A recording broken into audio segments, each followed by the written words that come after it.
going to call.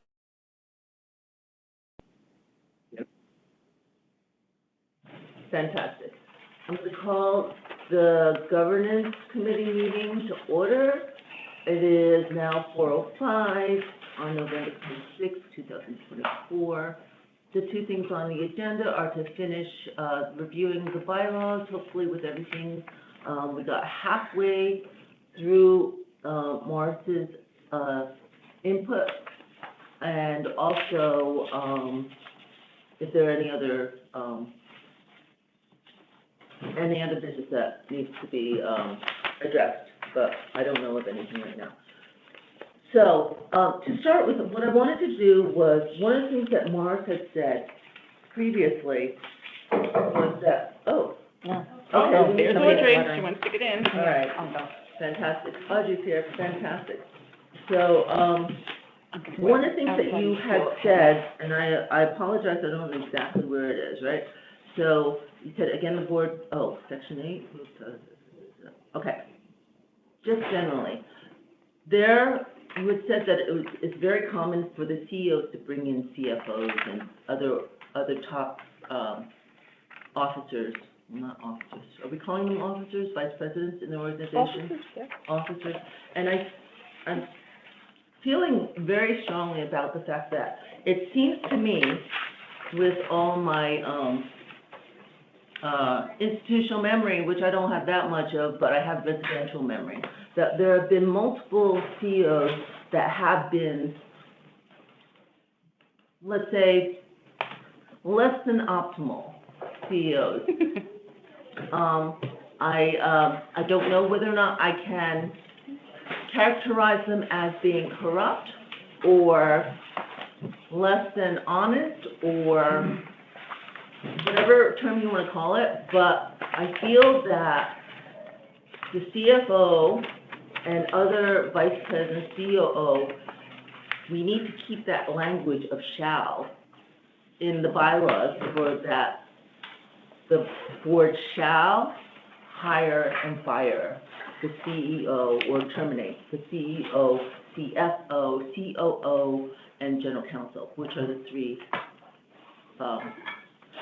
vice presidents. And I feel pretty strongly about it because of the fact that it's not unusual for Roosevelt Island to have CEOs that are less than, and my word for the day is optimal. Less than optimal. So giving that, and especially the CFO, if anything, we know that the CFO, the position of the CFO prior to Drew coming on board was empty for a significant period of time, correct? We had controller, yes, but we didn't have. But we didn't have a for CFO. a year or so. And to have that institutional memory, especially in terms of finances, is very important. And to allow a CEO to hire or fire arbitrarily because they want to bring somebody else in is not good for the organization. So I feel pretty strongly about that. Morris, you can express your... What spot are we on here? I'm sorry? I'm sorry to ask, I had to run out before. What section are we on? Oh, okay. It's Article 4, Section 5 and 6. Article 4. Article 4. Section 5 and 6, and it's Yes, over really here, moved and along. it's The common, duties of the president is board shall approve the right here, president. Thank you. You're welcome. So, I guess if I guess if- Section 4, right? President and CEO, yeah. President and chief executive officers on Yeah. page 9, subsection 4A. so can you hear me okay, Lydia? Yes, absolutely. So, I very much appreciate what you said there, Lydia. I recognize that perspective. I think there's wisdom and merit to it.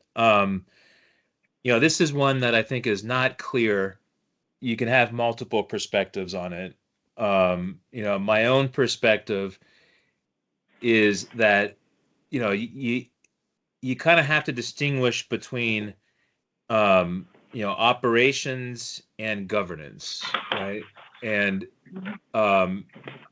the board's that tend to have good relationships with the staff, have a relatively clear line, and just clarity on responsibilities, right? So the responsibilities of day-to-day operations are entrusted to the CEO and staff, and then the board is responsible for policy, for approvals over the thresholds, and governance, and we're the fiduciaries, right? So if the board decides to take a bigger role in operations, right, that an example of that would be that we decide to choose who the officers are, be below the CEO, and then we hire and fire them. So then the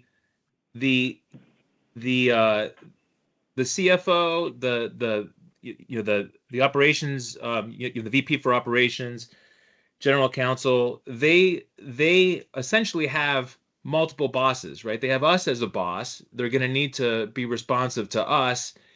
And one could argue if you are the CEO that undermines your leadership, right? That undermines your ability to run the organization. And I think that gets really tricky in a hurry. And once the staff starts sort of responding to board, individual members of the board, for like direction, then who's in charge, right? Which is why, in my experience, the most high performing boards are ones where the staff reports to the CEO reports to the board.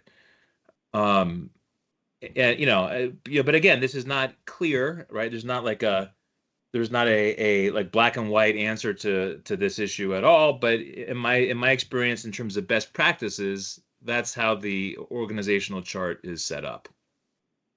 I guess I'll stop there. I am not a voting member, but I will tell you, the board also has an oversight responsibility. And we're not talking about operations. You're not interested in dealing. You all have jobs on the board. You're all volunteers. It's not about going in and saying, Mary, this person on your staff has to do A, B, and C, and D. But there is an oversight responsibility here. It's a public benefit corporation. Historically, we're not just talking about the last year or two. The REOP operations, the staffing has been problematic. And, there has to be oversight. And as I look at the board, the Battery Park City bylaws, the board has say in the vice chairs and whatever. They absolutely do. As I look at the ADO responsibilities of the governance committee, review on an annual basis the compensation and benefits for managing director and other senior authority officials. Annually review, assess, and make necessary changes to the governance committee charter and provide a self-evaluation. Nobody's interested in getting involved in operations, I don't think. No. I mean, you shouldn't. It's not your role. But oversight, I'm sorry, I'm here really as a representative of Liz Kruger saying oversight is really important. Yeah, And and it's been lacking yeah. on this board, not just the last year or two, but historically. Well, say more about that. What do you mean by oversight? Oversight is having a say. How would you define it? It's not hiring. I don't think that the board should hire, but I think the board may have a final okay of who's being hired for a vice chair's role. And as the ADO recommends the compensation and benefits of staff, this is about a budget. Paul Morris, it's about a budget and oversight. And as we know, all of the money operations for REOP comes from REOP. Mhm. And there's not going to be new development on this island, right? And the No, money no, is no. coming No, from exactly. Possibly. Hey, Yeah, are you I kidding? mean, but Yeah. that's another issue. Absolutely. So, it's not like a standard, but it's a public benefit corporation. Right. There's been historic issues here. And I'm looking at other boards that handle this kind of thing, including Battery Park City, including what the ADO recommends. And we're not saying you're going to come in and hire and fire, and you shouldn't get involved in daily operations. But oversight is a different responsibility. And it's And having a say in who's going to be the executive team here and making sure that they're qualified and competent and not just cronies is really important. Yeah. And so I'm clear, how far down would you go for the board's Just- oversight? Oh, no, just the template. executive team, I think, the decision makers, the people who are authorized Right to under make the, right under the real president and CEO, the decisions. next line of management. And an So oversight is. CEO, CFO, COO, I and think, general I think counsel? that's what, Yeah, yes. that first level of And it's management. just, I mean, frankly, it's probably just to approve whoever, and I don't think you're gonna be out there interviewing or doing, it's just to have the final approval of these things. Right. But the board always had this final approval. It does. Yeah, So I'm there's nothing confused on how that's changed. different from what we already Well, have. apparently. Exactly, we are not talking about Yeah, this because there's it's a already the discussion here. policy, and we even have separate policy for senior management compensation established by the board. So the board approved senior management, Mhm. established their compensation, and we again have a separate policy I for this. think No, I'm just saying Morris Morris was I'm- recommending That's that, That we changed that, that right? it be different. Yeah. I think we So- did change it, and then Morris had a question or concern about how it was changed in the past meeting. Yeah, so business as usual would hopefully be that the board has, approval of hiring and firing. And, I mean, even with Drew, when Drew Of was the hired. C-suite, right? Yeah. Yeah. And it's VP, so oversight. even when Drew was hired, she was brought to the board, we didn't do any of the interviewing, No. and it should- they just presented her resume, we asked her some questions, and then we're satisfied and voted her in. And that's, I think that's normal, right? It should be normal, it's oversight, to make sure that she's competent. And it's not, I mean, it happens in business like that, but it also happens in any government entity. Even the president, he can pick his cabinet, but the Senate has to approve them. Mm-hmm. And the board members, the Yes. Senate has to approve you guys. Yes. There's always another level, especially since we have so little control over the CEO himself or herself. Yeah, and same with firing, if the CEO wants to fire, then he or she has to make the case for why, and the board has to approve. I mean, I agree with, I agree. with what you're saying, but I'm not voting and I'm not, but. So that's my,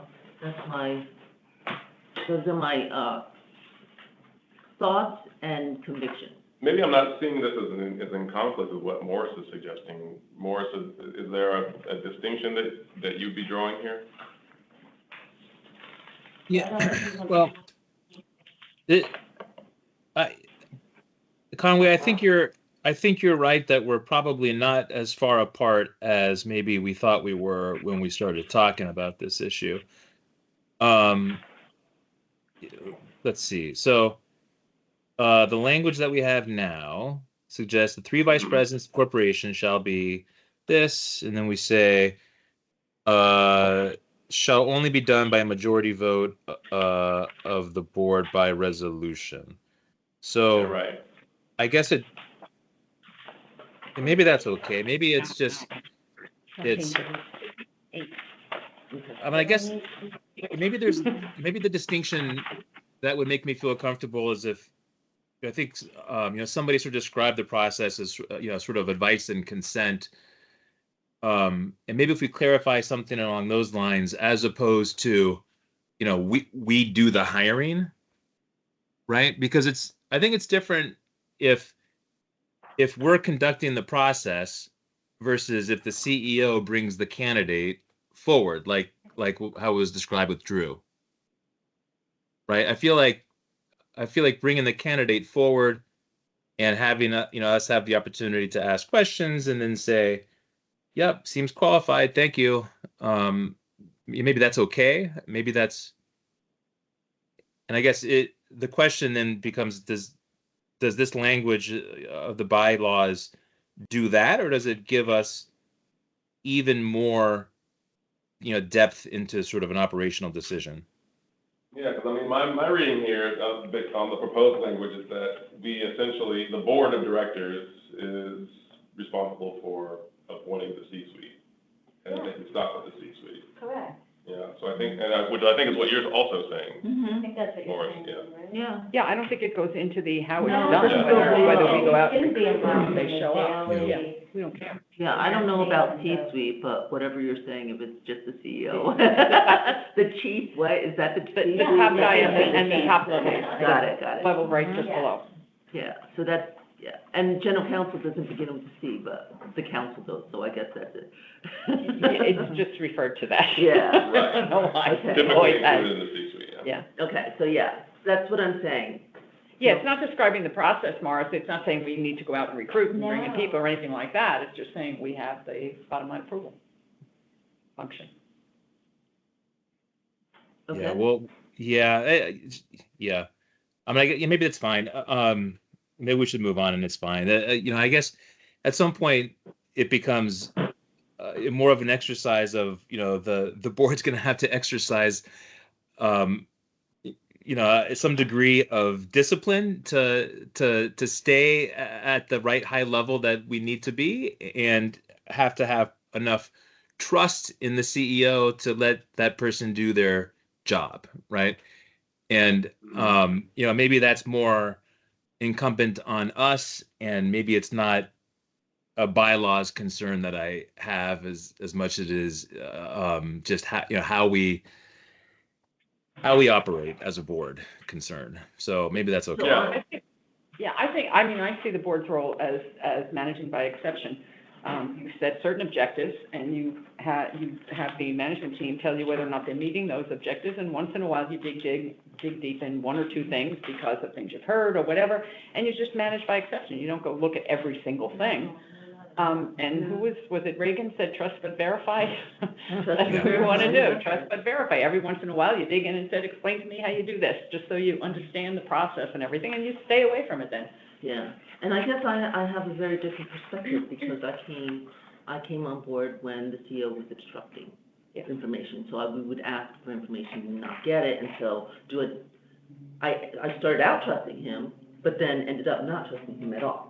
So right now, I guess I'm in a different position, whereas my level of trust is at an all-time low. Yeah, I mean, this is So- not to have conflict or to go after people. Yeah. or No, to- not at all. It's actually, I think if you're the CEO and the senior staff and you're very confident, it's kind of nice to feel you have the support of the board and Yeah. it's clear to everyone.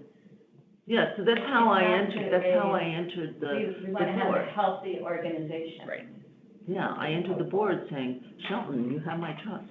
And then slowly but surely, Shelton lost But my again, trust. it's not just about the last 2 years. Like I said, I really want to clarify, it's a historic issue. We had, well, Susan was terrific, Charlene was terrific. We had some issues before that on Rob Ryan, Steve Shane, But people were, I mean, a on couple of the others. different, the Yeah. different levels were Right. problematic, and it's not, it's systemic, rather. Yeah. Right. So I don't know what about the organization, helps to foster that kind of, deterioration in relationship, which is kind of sad. So I don't know whether or not we can,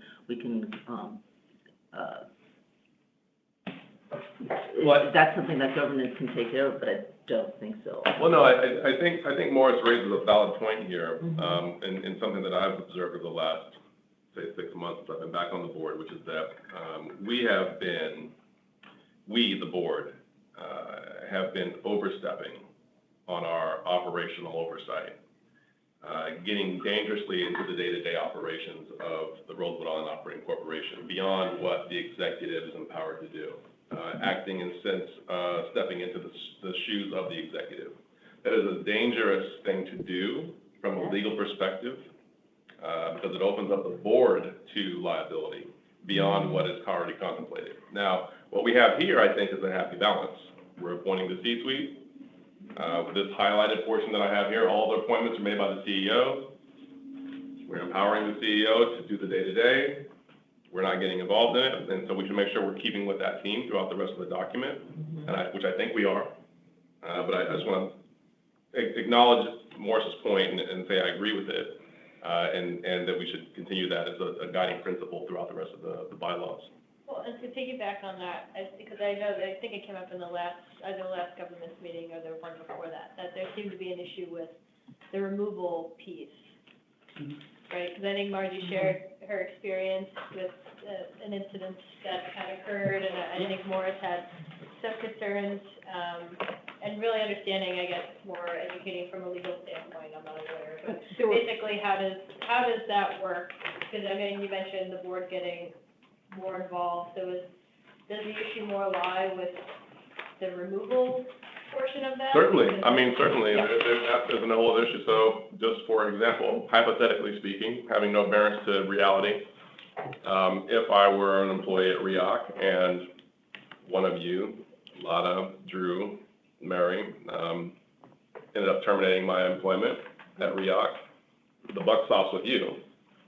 The buck doesn't continue to the board No. unless the board is involving itself with the operations and the decision to make you terminate your employment. Then we open ourselves up to more liability as a board. We should not do that as a best practice. We should not be involved in that type of day-to-day operation. But with the C-suite now, how does that work, if you're Yeah. involved with the?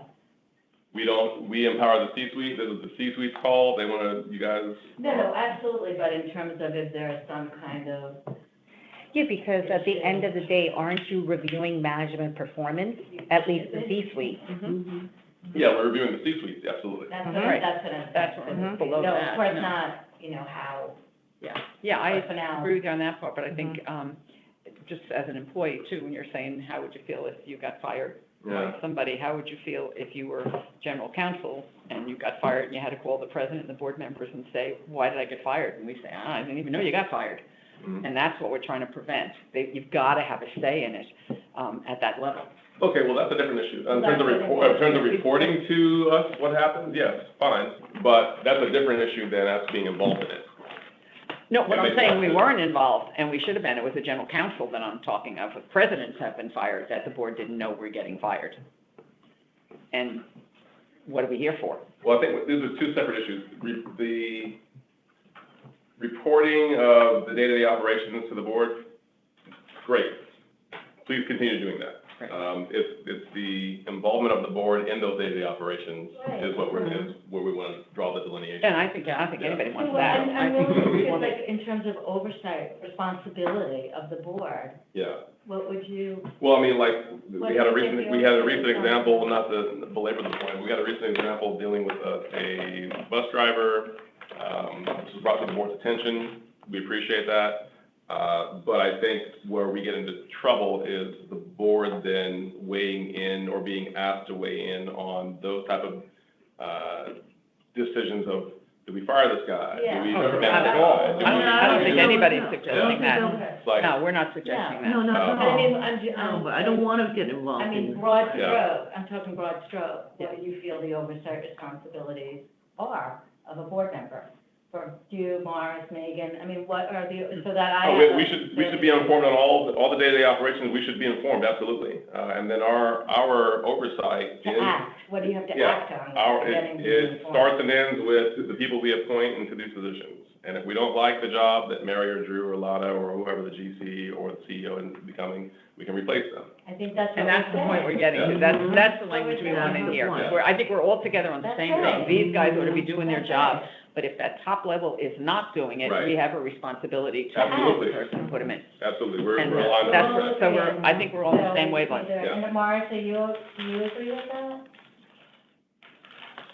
Yeah, yeah, no, I think this has been a helpful conversation, I think, for me, certainly. And I think we can probably move on. Okay, But, great. So, just back step one step. When you were reseated, we had a special situation, which is not normal. okay, And you have to understand that that's why Howard was placed as, I don't know. Yeah, word- this whole whatever, last, I'm liaison. gonna say 6 or 8 months has been Yeah, an it's anomaly, been- in a different way, So, a different yeah. kind of anomaly. So, yes, Where you were saying, Absolutely, we're not supposed I- to fill the shoes, but the shoes right now are empty, and we can't leave these guys kind of blowing out in the wind there. We've got to back them up, and the board had to say, hey, we're supporting you, what do you need, that kind of stuff. And that's the role, I think, that was legitimate at that point. so hopefully going forward, it will not ever happen again. Oh, God, no. Because it was, continuous speed. Okay, so, moving on, next one, right? all right. I'm gonna go to the next, unless anybody has anything else that they want to bring up about the last meeting. I'm gonna go on to new section 2. You said, Maura said, is not needed, so we're in Article 4, Section 2. You said CEO runs the operations of an organization, that's spelled out in section 4 of this article, so are we doing that? Hold on a second. Let's see. So new section 2, New section 2. we deleted it. We deleted it. It's still showing as deleted. Yeah. We discussed. Yeah, it's all deleted, we got rid of it. We agreed with him on that one, right?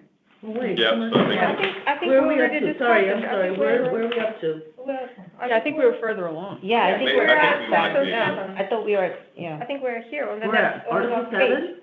I think. Article 7. Section Okay, so, se- No, section 7. section Section 7. 7, all right. Yeah. Okay, Oh. all right, so I'm sorry, my line was misplaced, sorry. So we did section 2, section 3, section 4, section 5 and 6? Yes, we just did Okay, that. so now we're doing section 7? Yeah. Okay, so section 7 on page 10 is about the secretary. And it says, secretary and all the responsibilities of secretary. Again, the board should not be prescribing the org chart for the CEO. I do not believe that the REOC should have both CFO. This is a different section. So this should, section 7, sorry, this Section is 7 on- treasurer. Okay, On sorry, page 10. at the bottom. So it's the treasurer at all. Okay, again, the board should not be prescribing the org chart to the CEO. I do not believe that REOC should have both CFO and controller. The functions of a treasurer, which is accounting, can be carried out by another employee if that is the choice of the CEO. Oh, I see. Okay? So I think what happened was that we just carried it over from the old I bylaws. think you're right. So we can change this, absolutely. But treasurer is still needed, and also, I hate to disagree with the representative of Division of Budget, that we need controller. Go ahead. Go for it, Lana. It's different levels, different position, and at least during my presence at REIC, we always have both controller or deputy controller and CFO, because Chief Financial Officer is the head of organization, it's a higher level responsible, I'm actually looking at my search, as CFO is the head of the organization, finance team is responsible for the company's overall financial health. They have a broad and more strategic role, overseeing all financial functions, including financial planning, risk management, strategic planning, major business decisions, investor relations, handling partnership. And control is responsible for accounting and financial reporting procedures of organization, usually government body or nonprofit. They focus on more specific aspects of financial management, such as ensuring compliance with GAAP, managing tax regulations, maintaining financial, and they report to the Chief Financial Officer. So we cannot ask financial officer who is a strategic position in the corporation Okay. that goes beyond accounting. That was the comptroller, you just said. Yes, controller is responsible for accounting, financial, like all this, Keeping the books on record, accounting, keeping the books, working with the but, auditor. but I guess- CFO is the higher, bigger I'm sorry, decision. do we need to specify? Can it just go revert back to what this section used to say and just says the treasurer shall and do the following and leave it open to who can be appointed that? Yes, we we can added limit this that to That's, treasurer This and specification was don't added have to specify. recently. Mhm. So I think I Yeah. agree with what Megan's saying, and that's on the grounds, I guess, consistent with what we were all talking about earlier, that the board's role is C-suite, and then what this language would do is to add another title, right, into the mix where we're being prescriptive about who does what, right? If we want to empower the C-suite and the C-suite only, and then let them run the operations from there, then we shouldn't be adding new titles into the mix. Yeah, maybe we shouldn't Take it add out. Take it controller off. I think into it's the important to bylaws. have a treasurer. I don't think we need to specify in the bylaws who that has to be. Agree. Yes. Yeah, I agree, because So I we think have, that that change should come out. we have room for We will, interpretation of, Exactly. but will CFO is reject definitely not accounting only, just that. very Completely. clear. No, We definitely. cannot reduce your scope of work to this portion of No, it. of course, I provide leadership, risk assessment. Treasurer and Yep. dispatch task. But do so we do not want to say the CFO is a treasurer? That's my question, because the person who treasures the money should be the treasurer. And You just have to have one.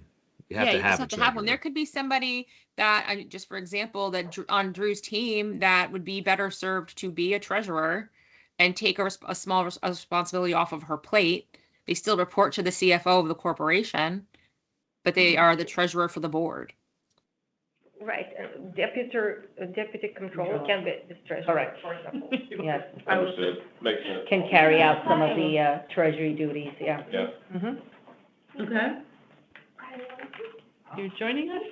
Well, you're taking a Oh, picture. you come and take a picture. Smile. Hey. You let us I don't wanna- I don't wanna be. Good seeing you, Brian. Brian, Main Street looks terrific at night with all the lights and everything. It looks really good. Yes. You guys did a nice job. They came out a lot better than, Did a really nice, yeah. than last year. You have the playback. Yeah, there you go. Everybody wanted that playback. Okay, Nice. so. Now, let me just ask a question though. Yes. Does the board have the power to establish like other officers? I think that's what, the bylaw says that if necessary, board can determine that we can increase the number of officers from CFO, CEO, and COO to whatever the board decides. Mhm. But then it would require changes to the bylaws. Yeah. So, but the But board has this The power. That's exactly what. legislation doesn't say you must have these. No, particular- legislation doesn't Okay. have this prescription. They don't have a prescription, okay. Yes, and it's based, again, every bylaws are reflecting the appropriate, the enabling legislation. That's why ours is different from Better Park City. They Right, have, they have different yes, they have a legislation. treasurer, they have finance committee, which we don't have because we don't issue bonds. And it's Right. prescribed in their public authorities law that they have to have finance Finance, committee. right. And we don't. We don't have to get down to this. So question then, so we don't define treasurer as CFO, scrolling up to secretary, we do define secretary as general counsel. Should we take this out and just leave it as secretary?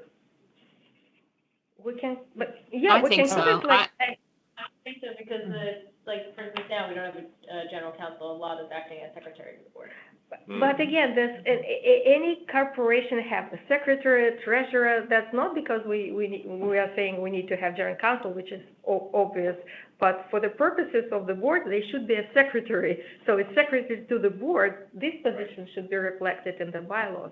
But should it be the general counsel specifically? Right. No, Yeah, I I think think it that should should revert back to what it said too, and just say there is a secretary, and that's not Okay. necessarily the But- general counsel, because again, somebody in the legal department could serve in that function and be perfectly qualified to do that. Doesn't have to be the general counsel. But by the way, when we appoint general counsels, if we look at the appointing resolution, it says that such and such person is appointed as a secretary Secretary. to the board Right. and general counsel, like. Right. Yeah, but the major role is the secretary to the board, and that's what, But I that's what the believe point the of resolution. secretary can delegate, like if they can't be at a They meeting or something, can, so yes, they can delegate have to someone else. assistant secretary, Right. they can delegate, yes. Okay, so, So that's So- what our appointing resolution said in the past for general counsel, secretary to the board and general counsel. so it's in our enabling legislation, so we have to keep it in the bylaws? I mean, I'm so sorry. It's in our, it was in bylaws, that the secretary, yes.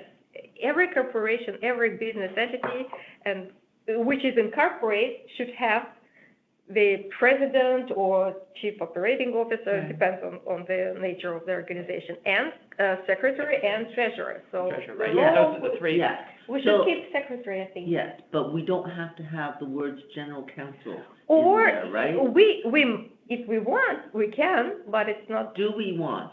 That's the question, do we want? Better Park City actually defines the roles for general counsel.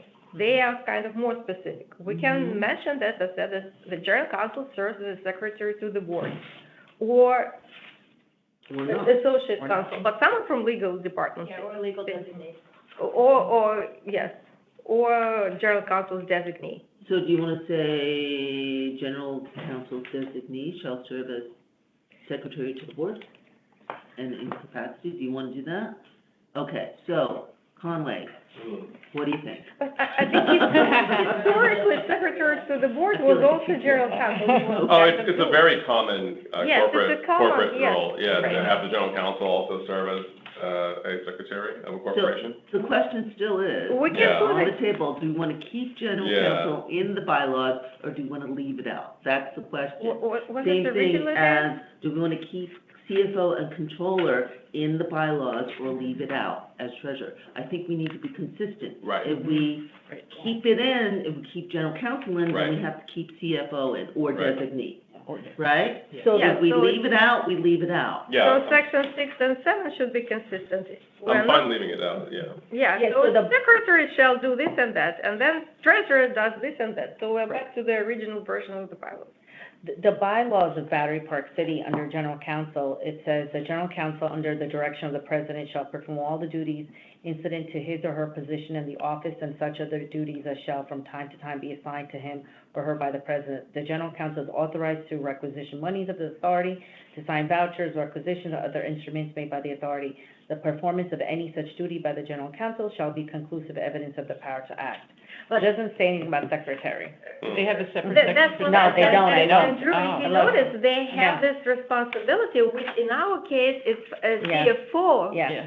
yeah, It's CFO's that's correct. responsibility, but Yes. again, because they issue bonds, that's why they need Mhm. general counsel, Mhm. forming certain financial Correct. responsibilities. Okay. Unlike, So Conway, Megan.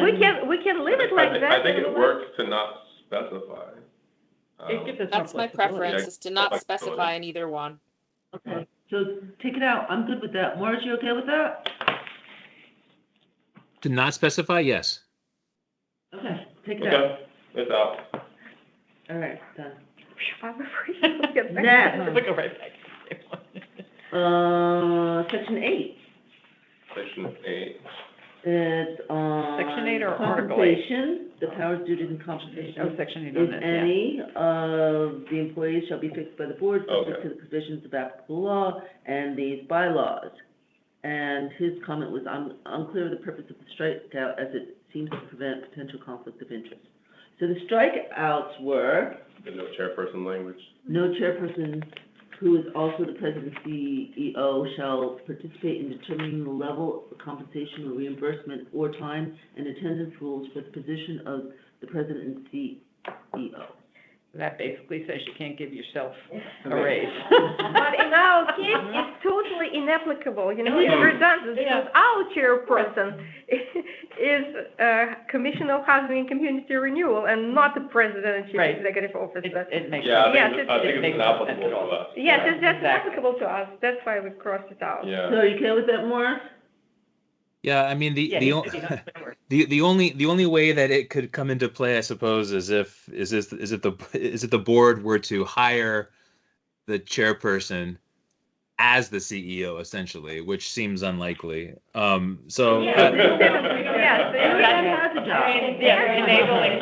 That's actually, I don't think Ruth Ann wants that job. The enabling I'm sure of that. legislation says who the chairperson is. The boards can't hire a Right. chairperson. Right, okay, so, That's fine, next, so the strikeout's fine. Yeah. All right. That's Article fine. 7. We're going on to Article Seven. 7. Article Okay. 7. Indemnification. Article 7. Oh, every lawyer's favorite topic. Yeah. Okay, so Morris's comment was, I'm not a lawyer, but this doesn't seem to refer to the relevant laws or an enabling statute has specific indemnification language in section 2799 HHHH, maybe outside counsel should opine. And section 7 is 2 sentences. Or actually, yeah, 1 sentence. Defense and indemnification of directors, officers, and employees of the corporation. The corporation confers to the benefits of Section 18 of the Public Officers Law upon its directors, officers, and employees, and shall be held liable for the costs incurred under such provision. Okay, so yeah, they indemnify us as directors and officers. How is that different from section 2799, blah, blah, blah? Yeah, let's, Because we need that. language. What is it? Section 18 Yeah. Public Officers Law is completely different law. Yeah. And this is our enabling legislation, section 27, I think Morris is right, there's indemnification language, which is Title 35 of Public Authorities Law, and this is the relevant section, but I would like to look why section 18 of the Public Officers Law is mentioned there. Because the corporation have to indemnify its directors and officers, that's Right, required. but I don't know that's a decision of But the it- people around the table. I mean, isn't it, we can't say we'd rather be indemnified by this or by that, isn't that kind of said when they? Add it in, do you wanna say? I As think we're just, per, and as per our enabling statute, section 2799 HHHS. yeah. Want to add that in? Is that appropriate? Yeah, you know, when I Rhonda? found this public office law, section 18 resolution, and it's not what, It's not appropriate? no, it says that the board provide defense and indemnification of employees pursuant to the term, so there is a section of New York State Public Officers Law that states that the board must provide the defense and indemnification of these employees, but it's not. One second. Yeah, if you go to that section 2799, Yeah, that's I don't- HH. I don't- Oh, okay, yeah. It's quite lengthy. Yeah. And, I think you may be missing some stuff in the bylaws. Probably are. Yes. Yeah, you could just make it right. But doesn't, what does our enabling legislation say? Does it say that we're indemnified under this section? or Can't we does it just say we're reference both? Yeah. Yes. No, I have to verify this section 18 of the public No, I don't- officers law, I don't know how I made it. Or maybe we'll just, instead of saying the benefits of section 18, we should just say benefits of the public officers law and our enabling legislation, and leave all the specific referrals out. But my question is, do we have the authority to say that? Just because we say we should be indemnified under the public officers law, they say, no, you're not, your enabling legislation say you're indemnified under this. And what does, But We the don't have a double stat, standard. like, the state law is gonna supersede our bylaws no matter what, so. right, so if the enabling legislation is superseding it, why not just put in what's in the enabling legislation? Does the public authority Yeah, law this, also? yeah, this is, the section 2799 is under Public Authorities, Article 8. Oh, So it's Mhm. actually Yeah, Title 35. title, okay. so do you wanna put that down? So I think that's all you need, and I think Martha's right, we just Mhm. need that section, Mhm. because that kind of covers everything. Honestly, public officers law doesn't have section 18 the way they describe, maybe, But Yeah, I think we should you take said that it was whole, 2799, that thing out, and right? just Yeah, leave in the language 2799, of 27. HHHH, that's what also Conway pulled up. And it's under Article 8, Title 35. yes, which is public authorities law, not public officers law. So you wanna do? No, public- but it does talk about officers in here. So public authorities Is it law. possible So to you typo, public- because the enabling statute references section 17 of public officers law, not 18? Public officers Does? law or public authorities law? I'm confused. Enabling Officers, legislation is the public Officers. authorities law, but they reference public officers law. Mhm. right, that's Okay, what I'm saying. so I it's- think our bylaws had a typo. Oh, Yeah, It's, instead of because our section enabling 18, it's statute says section section 17 17. of officers Okay. So law. to change that 17, Mm, change that section okay, 18 to section 17 of the public officers law. yeah, okay, I see. And then should we also be adding in from our, Or do we have to reference the exact sections? Can we just say No, you don't. public- In fact, it's public better- officers it's law better and that you public do not. authorities Yes, law because as it can be enacted? Yeah. amended or changed, and it will be different sections. Right, it's better that you don't, because then it could change and we would have to update our Right, bylaws. so that's what I'm saying, just say, and just take out the numbers and add public officers law and public authorities law as enacted, or something. You don't have to Okay. refer the section. Honestly, we shouldn't be worried about the section because Lori will be still. Yes, CLM is gonna review this, correct. There will be accurate section reference You can here, flag but- it for them too. Mm-hmm, And ABO reviewed this too, right? yeah. Maybe you reviewed it a Mhm. while ago. Yeah, Yeah, exactly. so I don't think. Yeah, but they're law- not gonna, like, double check our references and things like that, though. Yeah, right, I was, Yeah, Yeah, so we're gonna strike section 18 of the public officers law and just have public officers law. and public authorities law, are we gonna do both? Megan said both, right, Megan? I did say both, but that's because people were mentioning that section. I think you have to have both, right? Because our enabling statute, which also has an indemnification section, is in public authorities law and not public officers law. Okay, so So both. can we just So say confer the benefits- benefits of our enabling legislation and the public officers law? Okay, is the enabling legislation in the public authorities law? Yes, So why don't we do it's a both? section, no, public authorities law, our enabling legislation is Title 35 of Public Authorities Law. Right. We are part of Public Authorities Right. Law. So, and this section already provides for this specific indemnification language that Morris pointed out. Okay, In the original section, Article 8, indemnification, there is a reference to Section 18 of the Public Officers Law. I'm not sure why it says, and I So we're cannot striking find. that, we're striking the 18. Yes, and we just reference our, that's enough. Alright. so do we want to say enabling legislation, do we want to say public authorities law? That's the question. It doesn't matter because it will be accurate, because we are part of Public Authorities Law. Okay, But specific to us is Title 35 of Public Authorities, or we can say Then we enabling should go with, legislation. then we should go broader and say Enabling public legislation. authorities law. Yeah. yeah, public officers law and public authorities law. Yeah, Two so, broad. I think you'll yeah, so cover I up have, I have them both here Yeah. on the screen for everyone's review. Let me see, hold on a second, I can't see. And the That looks public that looks good authorities to law. me, Conway. Looks All great, right. fantastic, thank you very much. Going on, are we good to go on, Mark? Megan, are we good to go on? Yep. I'm That's good. fine. Great. Thank you, okay, then we are at Article 8, Section 1.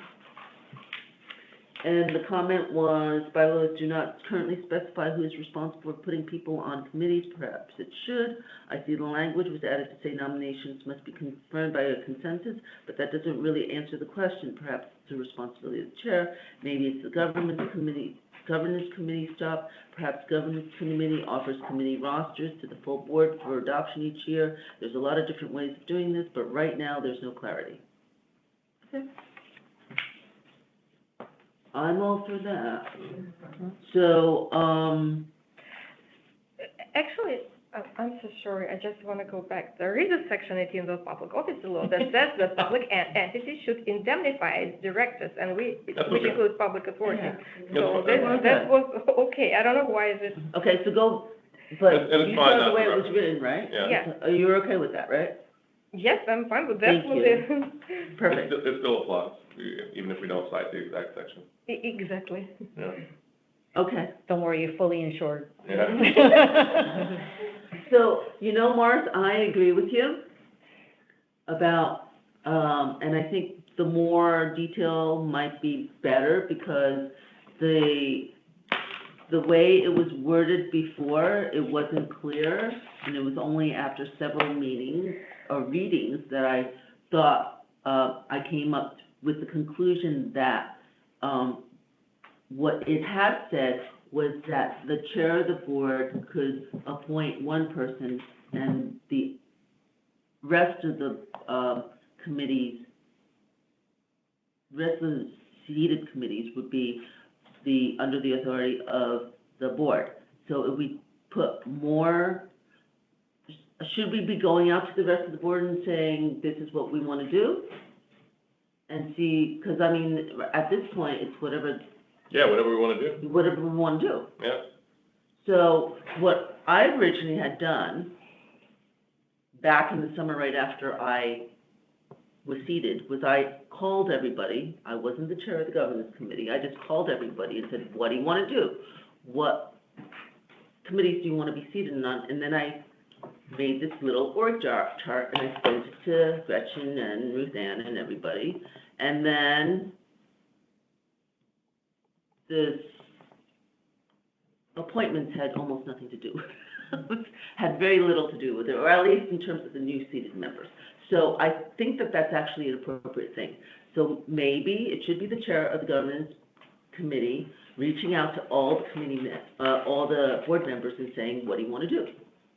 And then putting together, passing it through the board members for a general consensus, and then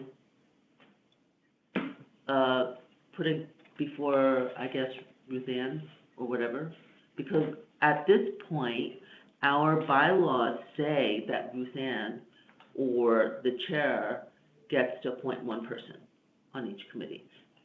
And the general wisdom when I was seated was that Ruth Ann gets to choose all the committee members, which is not what the bylaws at the time said.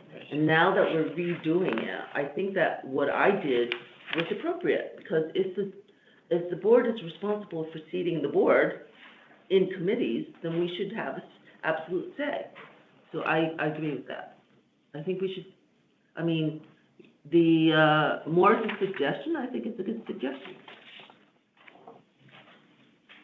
That, perhaps the government committee offers committee rosters to the full board for adoption each year, or nominations must be confirmed by consensus. I'm So good with anything.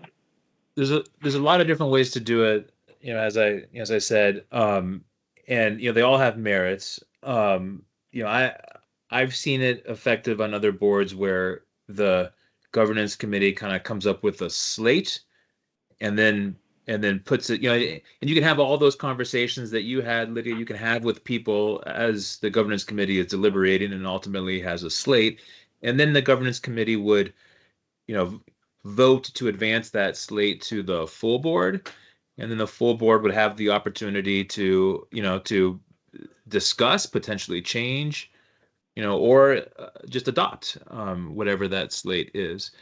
I think that's a reasonable way of doing it. I think I'd like to hear from Megan on this issue.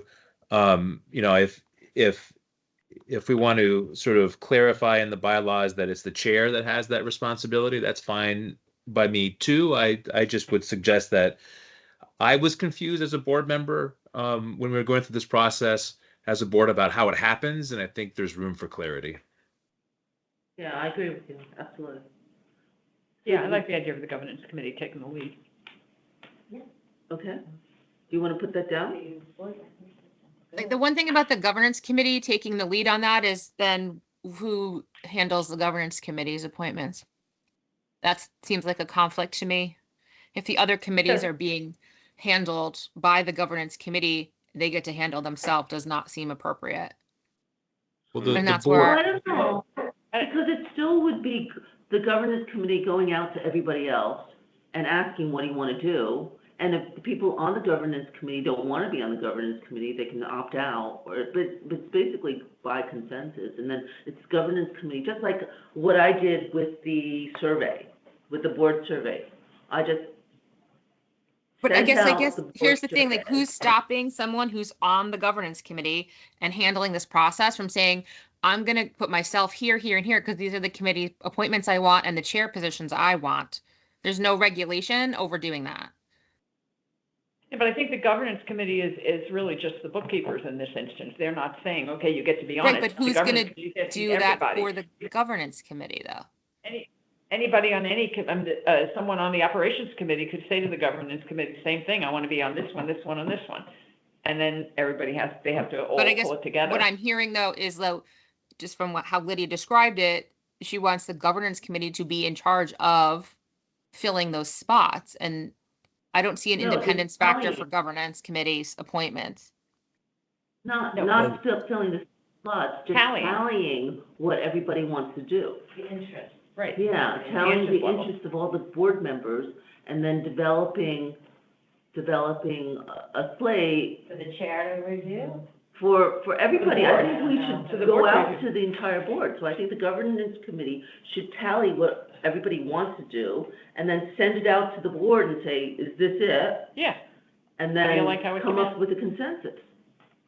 I don't So I think think- the governance committee should be assigning. Right. I think the governance Well, that's how committee it should be sounded, sorry. That's how I Uh, heard it, sorry. I think I understand, maybe I understand your fear, Megan, which is that, if you have a situation where the governance committee puts people who are potentially, let's just pretend, sympathetic to a particular point of view in charge of all the committees, then that could materially sort of change the nature of the board. But the governance committee would still have to go to the full board for approval, right? So that's, I guess, in that case, that would be the check.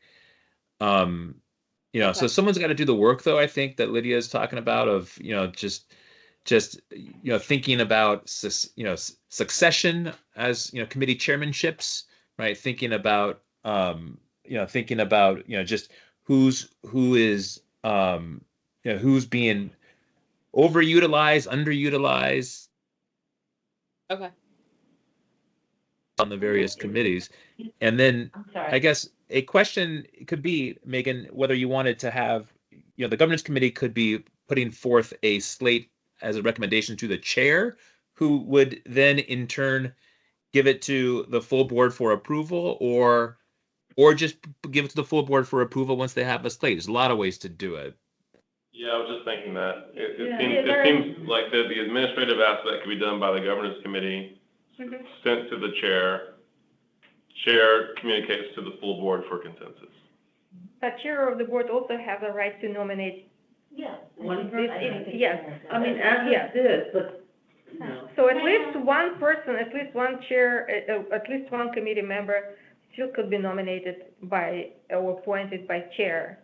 And 3 other members, we have 4 members on each committee, then, governance committee can do all legwork and recommend it, and the full board can approve. In the past, it was by consensus, there's no even a resolution or vote necessary for this, because it was kind of always an agreement, but yeah. until. Yeah, or is it easier to have the chair nominate and then us, go right to consensus? You Or know, we don't wanna do it that way? I'm not a fan of that. Is there It didn't work out. a limit to how many committees one board member can be on? Just so that there's no. Right You can be on all four. You can be on all You 4. got, you got the time. As long as you don't get, yeah. Well, that's the thing too. So like when we I don't know who's reestablish the governance current committees, sorry. Sorry, Um, what were you saying? Megan, you were saying something, what were you saying? Yeah, I'm sorry, I didn't- was talking. When we did some reassignments in the spring, people had expressed to me separately and on a side, like whether they wanted to be on certain things and some like personal opinions on various committees. I just don't know, like, how does someone who has personal reservations, like, approach the governance committee or something like that? Like, they may not feel comfortable going to the governance committee and saying, hey, these are my personal life plans for my position on this board. Can you keep that in mind when you put me in an assignment? Stuff like that. It just seems a lot went into the current structure of the committees that I don't know would be considered if it was handled centrally by the governance committee. And I don't know that people would feel comfortable necessarily coming to the committee itself about their assignments. Well, I mean, we could just hand out a survey, just like we did for, the governance committee is doing the board survey, right?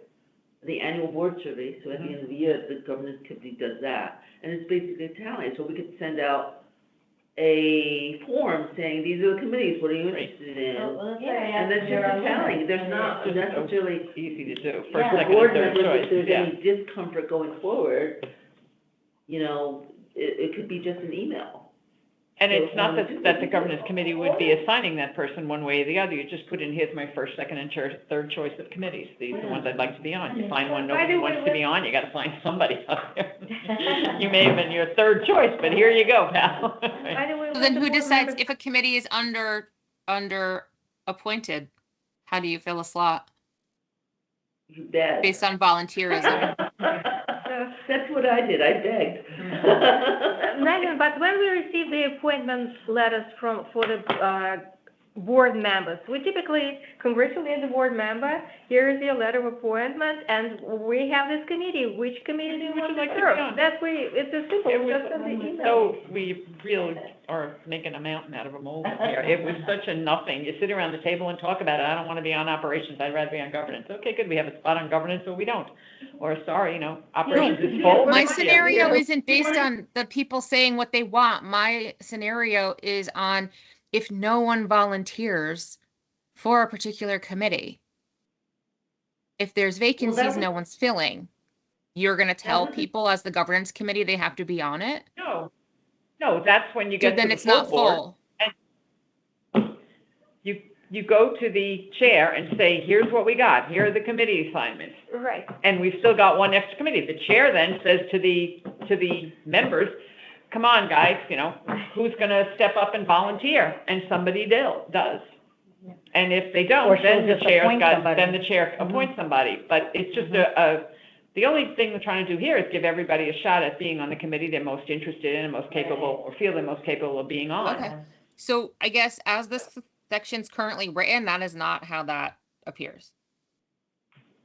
Oh, well, then we've got to change the wording to make it sound like that, I guess. Okay, so let's change the wording. Okay? How do we wanna say this? I guess that's overall kind of what, like, it's very hard. Like, I hear your intent and apart from the specific one, but as a global observation on this discussion, you all seem to have a very particular intent on how you want things to go, but you are not expressing that in the language that is here. Like, it sounds like there's a lot of side activity that you expect to happen outside of this. So that's where I'm getting confused here. This is standing and advisory committees, is that what we're still? Standing and working on? advisory committees. Uh-huh. Okay. So it's about appointing, so it says, that right now it says the board of directors shall by resolution establish a governance committee and an audit committee as standing committees, and by resolution establish other standing and advisory committees, including operation advisory and real estate development advisory committees. The purpose of these committees are to be specified in their adopting resolution/charter. Standing and advisory committees shall serve at the pleasure of the board of directors. At least one member of the board of directors shall be appointed by the chair with the consent of the board of directors. However, the nominations must be confirmed by the consensus of the board of directors to ensure consideration of all board members. Okay. So from there and below, we can change that wording. Do we want to change anything above in black? No, I can change Before, any of however, that. everything- Before, however, I think is where we want to insert the process for what we're talking about.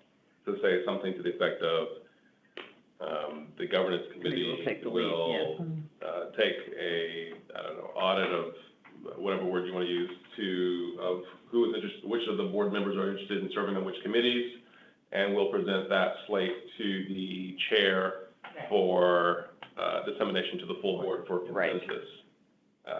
And then go from there. Sounds good to me. Yeah. All right. Type it in. Great. There you go. I think I would be a little careful about talking about process, and I would just suggest that, you know, the governance committee will recommend to the full board committee assignments.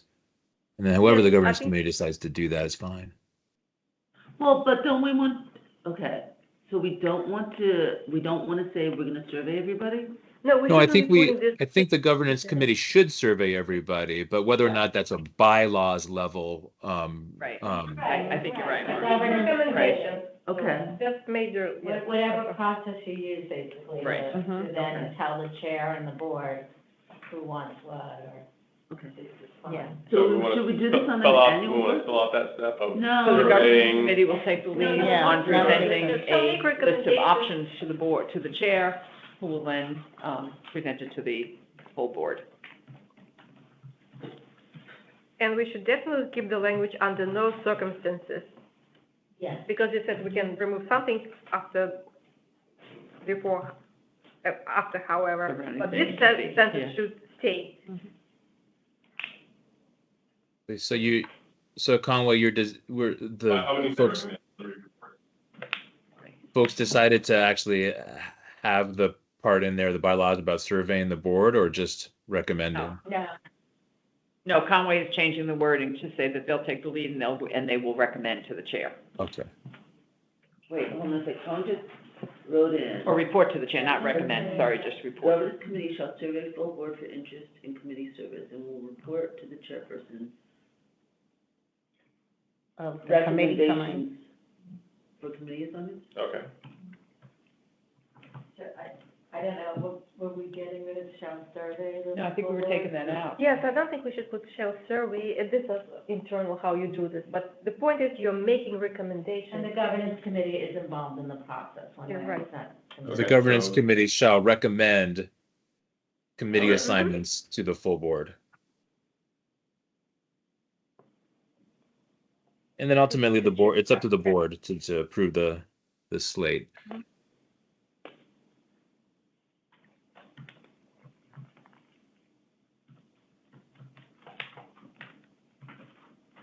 To the chair. If we say to the board, that's understood that the board of directors includes chair. Because, Yeah, I think we're gonna say they're recommended to the chair, who will or to probably, the chair, yes. she'll do whatever and then bring it Right. down to the full board, because she can put in one person, so she'll look, Maybe to put the in her. chair of the board. We should Do we wanna? Yeah, because it has to follow the next sentence. Yeah. Mhm. And then I think it's that committee, the governance committee will recommend committee assignments to the chairperson, and Period. all committee assignments must be approved by the board. The full board. So period, yeah, period. However, the nominations must be confirmed by consensus of the board of directors in short consideration. So consensus is sort of a weird, I guess we have another thing that's not clear. Who's the chair? How does the chair of each committee get? No, the appointed. chair isn't as a committee, it's a I chair. know, that's my question. We didn't put in here how a chair gets selected. How does that's part Committee of the chair. committee assignments. Right, that's just within committee assignments. I don't know that we need to designate that detail. Well, it used to be the chair of the board would say, here's the chair of this committee and that committee and that committee. So that would be the designee, that would be the But- chairperson's designee to that committee. But is that what we want? Do we want the committee to vote on a chair at their first meeting? Which I believe is the way Battery Park City does it. Oh, I Chair of would, the committee, chair of the board. Chairs of the committees report to the chair of the board. Right, but who Right. selects Right. the chair of the But in committee? fact, Chair of the it was- committee is It the was question. chair of the board who will be designating this chairs. But we don't have to do Right, that. but they don't have to. Right. It truly just says they can do one Right. member, so But they I'm, still report to the Of committee course. chair. Of course, The of chair course. is the chair. I The don't chair think is- anyone is. right, yeah. The question is, how does the chair of a committee get selected? Does that person get Well, when they appointed? have committee, they gather and they think this person is best. But Margie's saying that's not how it's done now. I'm not saying that's not how it worked in the past, and I think if we may want to put it in the bylaws, that the chair of each committee will be selected by a vote of the committee members at the first meeting, or something like that. or But we can so convene I one. kind of view it as the governance committee puts forth the full slate, right? So you say the Right, operations committee will have these people on it, and this person's the chair. And the audit committee will have these people on it, and this is the chair, right? And that full slate goes to either the full board for approval or through the board chair on the way to the full board for approval.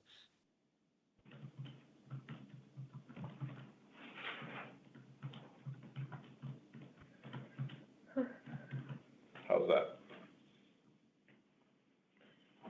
The governance committee will recommend committee assignments to the chairperson, and such recommendations shall include recommendations for committee members and committee chairs. I probably overused the word recommendation. You could say, and shall include. There we go. Committee recommends. and the recommendation. However, the nominations must be by consensus of the board of directors to ensure consideration of Including all yes, board committee, members. committee members and committee chairs. There we go, how about that? You might not even have to say committee members, You don't because even, it's, yeah, Yeah, you just don't- specify committee chairs. Just members and chairs? Or, okay. Committee assignments, including committee chairs, including the chairs to the Yes. chairperson. Yeah. I like what Maura suggested. yeah, take. Committee members and assigned, out. including committee chairs. Or chairs of Just the committee committee. chairs, yep. Okay. Okay, however, the nomination must be confirmed by the consensus board of directors to ensure consideration of all board members. Under no circumstance may the number of directors serving on any standing or And not advisory eleven. committee, the number of directors. So needed for- can I raise an issue on that, the however sentence, however the nominations must be confirmed by a consensus of the board of directors. So I think consensus is a strange word, right? Either it has to go to board for approval or it doesn't, right? Like consensus seems like it's loose. So a majority Right. vote instead of consensus. So are we now saying we are voting on the committee designation, because it will change the entire, Yeah. Right. So Uh, I that's mean, you might as well say it, otherwise, why are we We- being told at all as Yeah. a board, if we're not voting on it, like, we gotta That's- vote on it? that's and the now question, it's a right? Is it resolution, Yeah. is it that the governance committee recommends to the chair and the chair has the last word, or the governance committee recommends to the chair and then the chair submits it to the full board for the last word? That's the Yeah. fundamental question. Yeah, Yeah. yeah. I think that's a better way to do it. Yes. Yes, the latter. Then if it's the latter, then I would say, Yeah. however, I would just say the governance committee will recommend committee assignments to the chairperson and shall include recommendations for the committee chairs. And then the the committee roster must be approved by the board, something like that. Okay, Got it. so then we're back to what Lotta just said, resolution and approval. It would have to be a vote if it's gotta be approved, right? Mhm. So how, are we doing anything with that? So now we're doing this by resolution. Yeah, we Do are it by doing vote. that resolution. We didn't have to, but I guess we are. So what are we doing? Are we changing that Well, we changed it to majority vote. by majority vote? Yeah. Okay, good. Okay, under no circumstances, okay, we got that. Yeah, And so that just to stick with that sentence for a second, Conway, sorry. I don't know if the however is necessary, because this is just the process. We're not in, a contrast to anything. So, I think it's just, and then the intent on the back end of that sentence, or to ensure consideration of all board members. I don't know that we need that either, right? I think it's just, the governance committee is going to recommend assignments to the chair, right? Including the committee chairs. And then Uh-huh. the committee assignments are approved by the board. Or the recommendations. I missed, what do you want to strike? So you would put a period after board of directors and take out to ensure consideration of all board members. So the roster must be confirmed by Oh, I a see. majority vote of the board of Yeah, directors. and you might not even need it, because you have the sentence that says the standing advisory committee shall serve at the pleasure of the board of directors, but I think it's good for clarity. Yeah, I mean, I like the language though, directionally. I think Yeah. it speaks well to the intent of the process. The ensuring the consideration of all board members language. You say strike that? I think keep it in. I think it's positive. I think it's positive. Sure. Positive language. I think it's positive, but not necessary. Yeah. We might not. But if you feel better, what the heck? So I mean, if we can- maybe we could hedge it a bit and just say, and where possible, should include all board members, something like that. Just so you at least get the intent of the spirit of what we're trying to do. Do you want to say where, but you want to? Okay. Actually, reading that in consideration of all board members, maybe even considers that like everyone has to be present to approve it. And that may not happen if it comes to the board and someone misses a board meeting. Right. Lotta, you can answer this. It's gotta be a 5-person vote, right? Or adoption by resolution. So it couldn't be, if we are adopting by resolution, we cannot say ensure consideration of board members. I think if it's by resolution, whoever is present and voted, that's a new committee member. Is it present in voting or then on seated? Oh, Usually it's you know live what? all the Because time. we're saying I'm adoption by sorry, I resolution. misunderstood what this was communicating. It's to ensure consideration of all board members, meaning that they all have a say in the vote. But I was reading this originally to say that it was going to include all board members on committees. Yeah. Is how I was reading that initially. Yeah. But I think I'm probably misunderstanding how it was intended. I think we should remove those intents to ensure this, ensure that. I think we just need to state Yeah.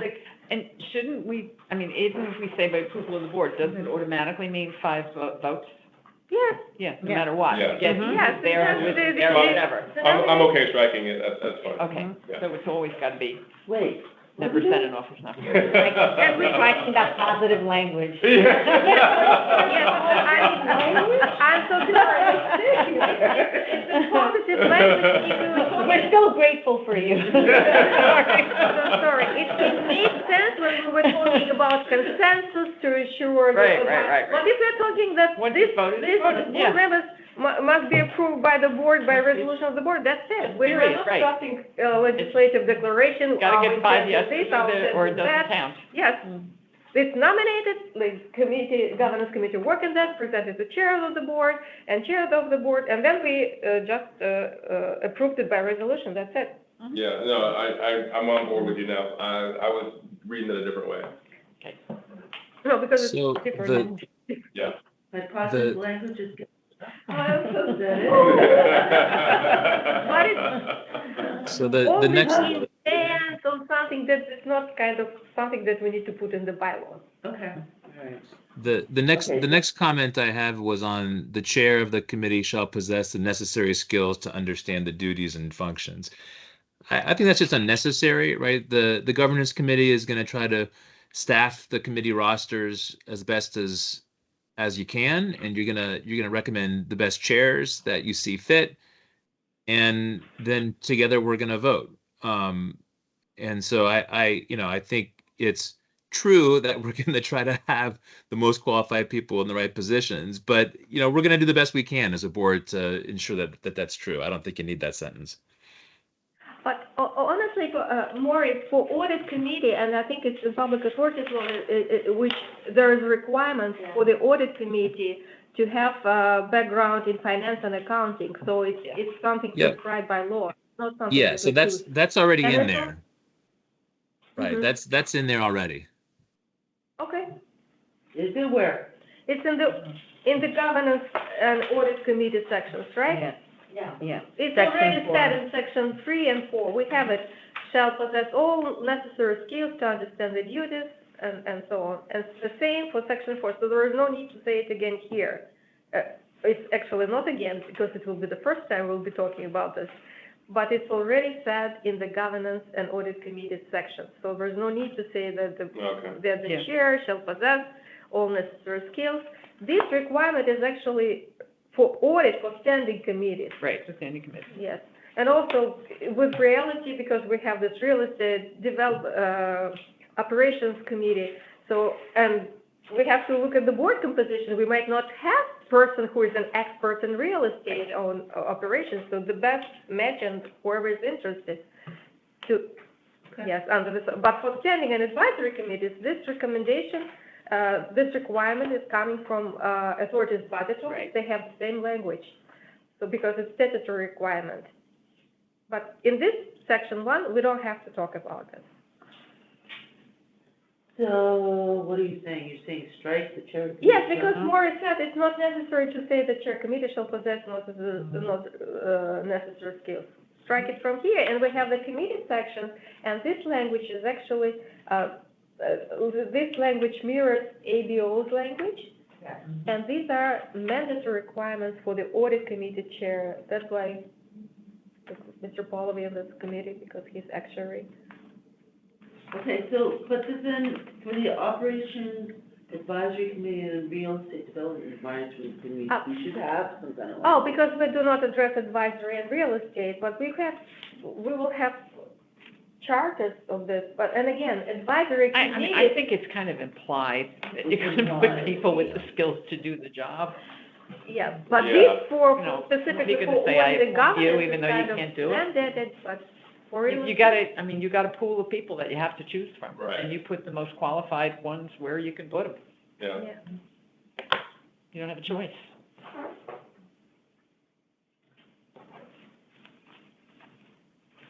I have an issue with that, but. Okay, if you we'll wanna leave it. keep this, we'll leave it. We'll leave it, I do have an issue with that, but we will leave it, so, so, you're right, it is implied. Yeah. It absolutely is implied. But I think your issue will come out once people say, here's what the committee I'd like to be on, and governance committee pulls it all together, and you see, and you can ask people, why would you like to be on it? What qualifications do you have to be on it when you're doing your survey? Okay, And also, when we say they need to possess necessary skills and knowledge and qualifications, that's one thing. And here we ask them, chairs of committee, understanding of duties and functions. That's kind of weird. We're not talking about knowledge here. We're talking Yeah. about understanding of duties and functions. That Right. I don't think it should You be need the here. ability to read. Yeah, It's all written down. Here you go. Those are your duties and functions. All right, so we're saying strike it? Which, I think sorry, you already which- struck it. I It looks like struck you that struck it, line, yeah. The yeah. necessary skills Mhm. line, To okay. understand the Yeah, duties. that's Then very over good. here, all right. It's not even possess necessary. You are saying, but skills to understand the duties, not skills in this. Right, you have to be able to understand, this Yeah. is what I'm supposed to be doing. Yes, that's, yeah, we can. Yeah, skills to Got it, I read. may not be able to, but I know what I'm supposed to be doing. Yeah, Okay. that's struck, and anything else you want to change? So the last part of that paragraph, it's not necessary to say the chair of the committee shall possess we will populate the committee roster as best we can, including picking the chairs. And while I think committees should be able to bring in resources to help with deliberations, I do not believe non-board members should sit on the committees even as voting members. I take exception to Would you that. like Audrey and I to leave the room Yes, for I this? feel like No, so let me just, I'm only if- kidding, I'm only kidding. if I could just clarify the comment and let me just say that it's certainly readily apparent to me, having watched this committee operate this meeting and the last, that the contributions of the non-board members have been very important. So thank you for volunteering your time. I guess the concern is more whether there's a violation of open meetings law. I don't know what the answer to that is, right? But typically, I guess the question is whether there's a difference between having the board, sort of invite participation as necessary, or having someone sort of on the board who's not or say on the committee who's not a board member. Does that put them in a status that somehow is different from the general public under the open meetings law? It's more of a question. I don't know the answer, but I don't want anyone to suggest that I'm implying that the contributions of everyone at the table Okay. are anything other than I don't get offended. valuable. I honestly, I know that community boards, for instance, have, first of all of these meetings are public, right? Right. Everyone can be watching, there's no Yeah. information we're getting that the public wouldn't have. Right. It's all public. Yeah. Mhm. And I know that on community boards, they all have public members, who are not voting members of the community board, but on certain issues, they sit as public members of a certain committee. Also, the MTA has Mhm. community members on their board, and of course, they're a different kind of public benefit corporation, but they do. They do. And it's up to you guys how you wanna proceed, but it's not uncommon, and I really don't believe it interferes with open meetings law at all, because it's all public. Everything we're doing here. And I that's the think whole Marcy's point is And- you're not giving everybody in the public the same opportunity to speak. I think, Marcy, is that what you're worried about? Yep, that's it. And I will Okay. tell you again, before I did accept Lydia's invitation, I actually, at the time, Jeff was chair of the ABO, and I absolutely checked with him to make sure this was appropriate, there was no conflict of interest, this could be done. And he said, as long, it had to be per open meetings law, by virtue of a resolution or something in the bylaws. Yeah, and so I So want that to. has to be Right, so public. that wasn't- Darcy and I are So it sitting wasn't in here. the bylaws until this draft to do that. Well, like, you have a resolution. And also the two examples that you cite, Audrey, it's written in there enabling Well, I think that's why- particular statutes to have public people on their committees. It's Are not you like thinking that just a decision by the chair. Are you thinking this would somehow not comply with the REAC Act? Yes, Not sure. that's actually was a concern. Because we discussed it, it's like, I think I'm having a déjà vu because we discussed it several times, and we addressed it with the Committee on Open Government, whether we comply with open meetings law, and also public authorities law with our enabling legislation. So community boards boards are composed differently. The community board members are not appointed by governor of New York. They're made We by have- the borough president. Yeah, by board president, it's not the same as the governor of New York. How We have about the MTA board? And MTA also have a different enabling Is Governor legislation. Onega? Yes, but they have a different enabling legislation and they have a different structure. Our enabling legislation says these two ex officios, Commissioner of Housing and Community Renewal, Division of Budget, Director of Division of Budget, and 7 public board members. Doesn't even say resident board members, it says public board members. All of them are residents, so, and the committees are comprised from the board, of the board members, and the same with the Battery Park City Authority. They have 3 committees, each committee has 3 board members, 3 committee members, and all of them are board members. So our board is different from other authorities because it's already consists of residents. So that's, and again, it's in our enabling legislation that has this composition. That's why we want to make sure that outside counsel look at this and confirm, and you're absolutely right, it can be done, the board Yes. can I mean, invite it's really up to the consultants board. by I resolution mean, that we agree that we need this experience. Let The us board be certainly can do this, even without this bylaws, if the board decides so. Correct. And the board feels there is experience, but there is, and there are some, I look at language of others, they have non-voting members. Yes. But in our, again, our enabling legislation foresees completely different composition. So that's why we want outside counsel to Yeah, look at this too. I imagine, yes, you have to be very, very careful, but I guess I'm just making the point that I don't think it prevents things from happening. Yeah, and No, then- But it has to be public. Yeah. Absolutely. prior to my inviting you in, I made sure that I brought it up before in a board meeting, and I got, David to say, do whatever you need. I got Howard to say, yes, it's okay.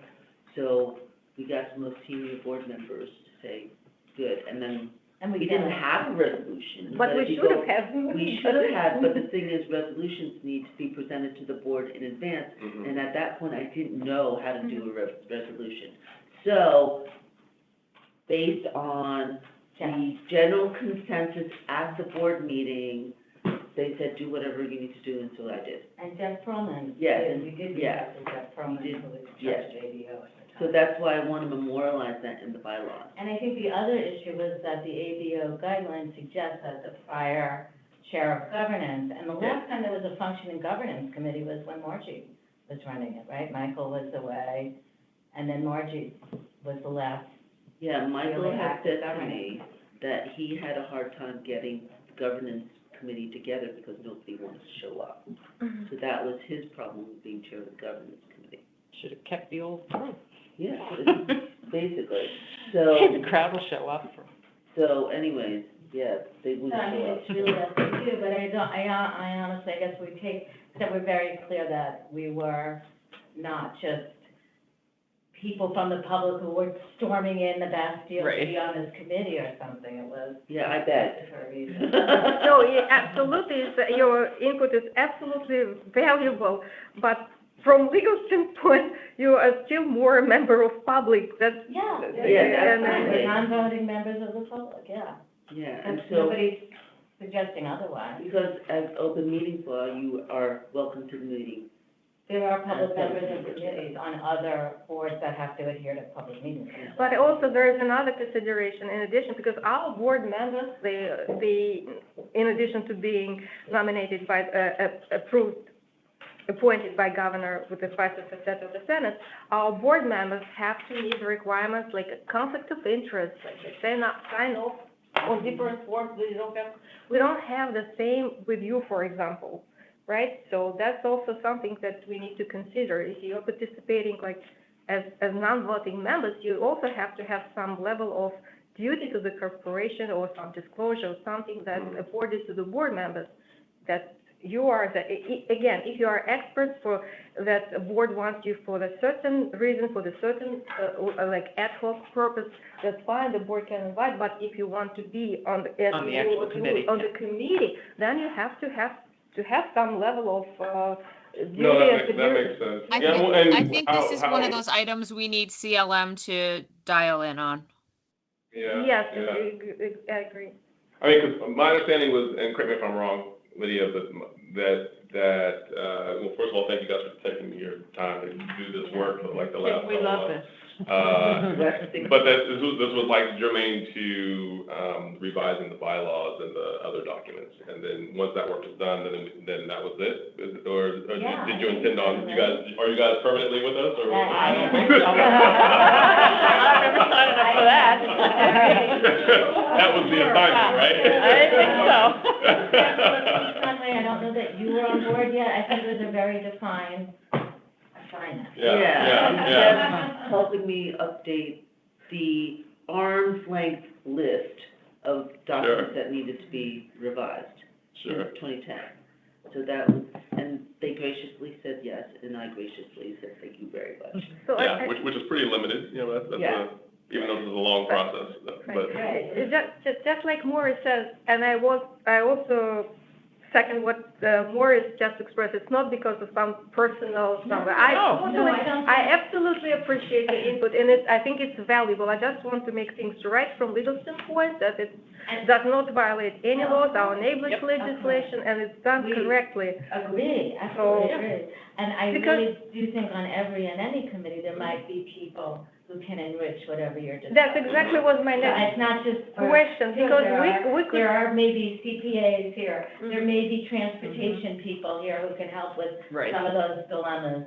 I mean, there are people who can enrich probably every committee. Exactly, so the next question, because we have experts here on governance committee, but that it means that other committees can invite their experts, and we will, and then we will, and then it could violate our enabling legislation, because it says 9 board members, and it also, maybe the enabling legislation could be changed, but I think in the current way we have, that what's written in enabling legislation does not necessarily matches what we're trying to accomplish here. That's my concern.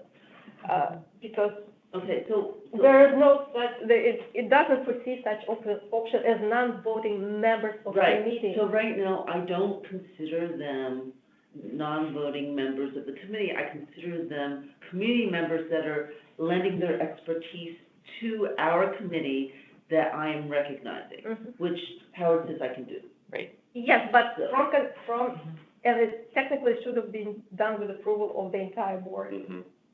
I think we do that at the But I time. did, I came and said that Jeff said it should be a. No, that the board should resolution, actually vote on that, and, But the timing was, I guess, strange because of all the other issues going on. I mean, can't they be considered like independent members I'm the under only public committee authority member, law? no, it requires change to our enabling legislation. It's No, bigger no. than the bylaws, because it goes beyond, it goes above the. Enabling legislation say you can't do anything. I remember the HCR commissioner telling me years ago, if it doesn't say you can't, you can. you can. Yep. But again, That's what I used to That's get from not lawyers. That's a really, really That's the loose way. interpretation of that, but okay. Yeah. So, what Howard said to me was, you're allowed to recognize anybody from the public Oh, at sure. a meeting. And so that's what I'm doing. I'm Yeah, recognizing. Like when David Kramer comes out of the Yeah. audience and sits That's up at the right. table to talk about a Yeah. particular thing and update somebody. In fact, I think that's the example we used at the time. Yeah, so that's what, I don't think this is out of the ordinary, or it shouldn't be out of the ordinary according to, I What? agree with you. I in guess, many committees. okay, just let's be careful though too, because you're using the words committee member interchangeably with like inviting a member of the public who's an expert in a field to discuss with the committee. Those are two different things. David Kramer Well, you speaking wanna before the change board that? because has a specific item that we have a question on is different than having someone attend every single committee meeting and participate at the equivalent of a member is different. So let's just be I know careful in the description of the position. I know on committee boards, they call them public members rather than committee members, but they're appointed public members. so we can call them public participants. Would that make a difference? You want to? No, I think it's fine. The non-voting experts to don't count towards a committee, I think that's fine. I'm just saying in this conversation, you're interchanging committee member and having an expert at the table for a finite purpose Okay. and topic. It's very different, and you have to just be careful about that. Yeah, and to your suggestion, Megan, I think we should have, now that Carter Ledger has some time on their hands, have them take a look at it. Okay. So, all right, so we'll just leave it to them? Yeah. Okay. Next, moving on, we're okay to move on, Mark? We're gonna leave it to CLM, okay? Is Mark still here? Maybe you left. Yes, no, he's still there. Yep, Okay. I'm here. Yep, good. Okay, so we're just gonna move on, we'll leave it to CLM? Yep. Okay, great. Okay, so where are we now? It says, Section section 3. It says, so section 3 is on the next page, and that's, governance committee. It says among the purposes of the governance committee is to assist the board by I guess that means there's a spelling issue, I don't know, with and obtain any information that it may require from authority staff.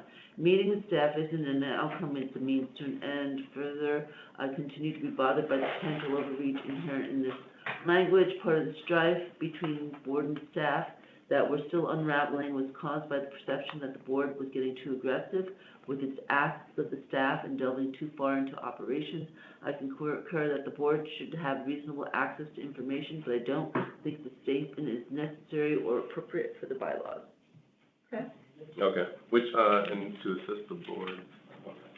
And About then, the governance committee. so it says, well, the government could be comprised of. I'm trying to find the exact sentence.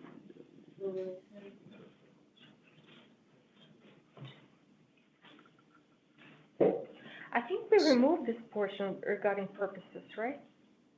It's gone. Yes, because we said this committee shall comply with the public authority and authorities budget office guidance, model charter, but we don't have any language here regarding, purposes, So, because it was. Mark, I think it's gone. Do you see it? I'm looking for it, I can't find it. I I think you've maybe already addressed the concern. Yeah, I think we Okay. did. All right, also in section C, I see the language. Yes, is changed because to I help was address to confirm, compare this to charter and strike whatever is redundant or unnecessary. So I removed this section, and by the way, it's ABO model charter, Morris, that talks about purposes of this. That's right. I So think the this language question- is right out of that's I the think charter. we took it right I think out. it took word for word out of the Exactly. charter. So I think we need to address it with ABO, because they put this. They put it in, language. that's Yeah. right. But it's not in the bylaws anymore. Okay, right. Okay, so that's gone. Moving on to section 4, is that okay? Mark? I'm just reading it one last time here. Yep, Okay. yep, thank All you. right, And section also 4. same here, it was responsibility, it's also removed this language. It's also, all these two sections, It might have been, It's current- he might have been looking at a different version, yeah. I think I think Yeah. I was. I think this has already been addressed, so thank you. so 3 and section 4 are addressed because it's taken out from the bylaws. And we could Yep. leave what are taken out for the charter or governance committee. But funny, that was language from ABO's model Okay. charter. Okay, we're moving on. To Article 10, Article section 10. 2, Are we actually done? which is Yeah, the right, premises yeah, bylaws. the same thing. Because this is Because unnecessary, it's the it's same backwards thing to for say the your bylaws must be changed to align with policy. We can change the bylaws if we wish, but the important thing is the policy cannot conflict with bylaws. Right. So, in the event that a change in policy is required that would contradict these bylaws, the bylaws must be duly amended in accordance with the procedures outlined herein. Right. So, in my mind, that's exactly backwards. Right. Like the bylaws, the most fundamental document, of course, is the law. Right. And then after the law, the next most fundamental document is the bylaws.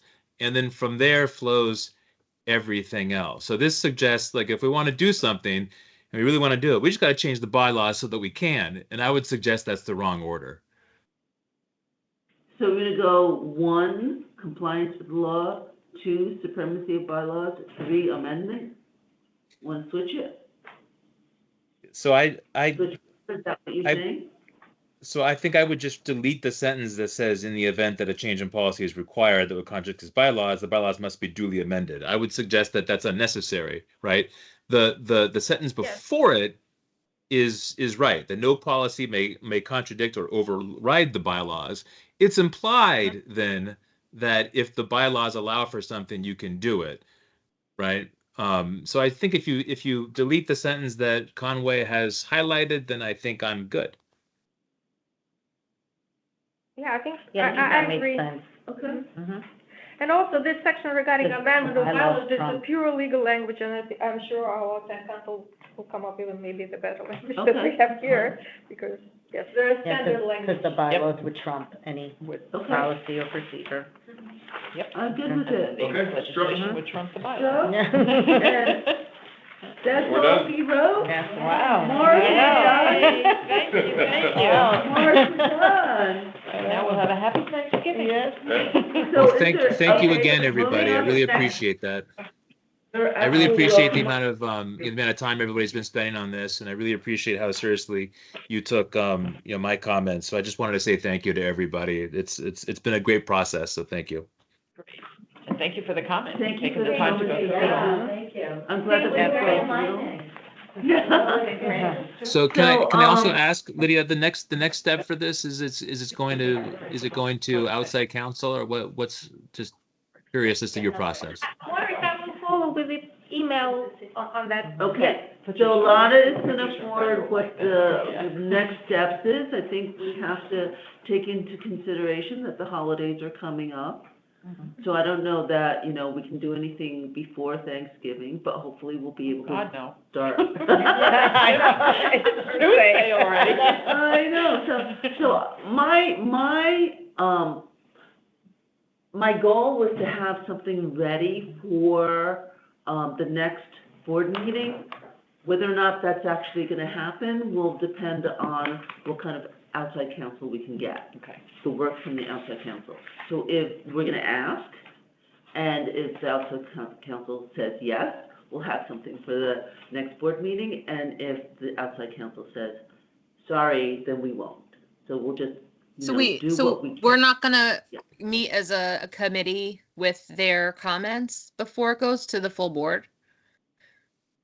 Well, let's see what they come up with first. So if they can come up with something before the board meeting, then I'll schedule another meeting. If they cannot, then we'll schedule another meeting after the But I board think meeting. Megan's right, we've got to get together at least one more time Yeah. to get their comments before. it goes. Yeah, so if it's possible to get together before the board meeting, we will.